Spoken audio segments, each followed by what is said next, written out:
السلام علیکم۔ اللہ پر بھروسہ رکھتے ہو نا تو پھر اپنی قسمت سے کیوں ڈرتے ہو؟ یقین رکھو وہ تمہیں لڑکھڑاتا ہوا دیکھ رہا ہے پر کبھی گرنے نہیں دے گا۔ وہ تمہاری روتی ہوئی آنکھوں کو یوں ٹھنڈا کر دے گا جیسے اس نے یعقوب علیہ السلام کی آنکھوں کو ٹھنڈا کر دیا تھا۔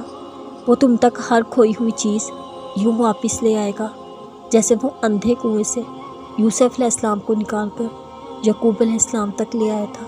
کیا ہو سکتا ہے اور کیا نہیں یہ سوچنا تمہارا کام نہیں، تمہارا کام بس دعا کرنا ہے۔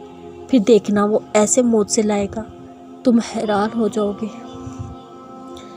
بیج جب زمین سے پودا بن کے پھوٹتا ہے اس کو جو چیز سب سے زیادہ چاہیے ہوتی ہے وہ روشنی ہے۔ انسان کا نور قرآن ہے، یہ انسان کے دل کے ہر مرض کی دوا ہے۔ اسی میں سکون ہے، اسی میں شفا ہے۔ اللہ تعالیٰ نے اپنے ذکر کے علاوہ کسی شے میں سکون نہیں رکھا، سب عارضی ہے، سب کھوکھلا ہے۔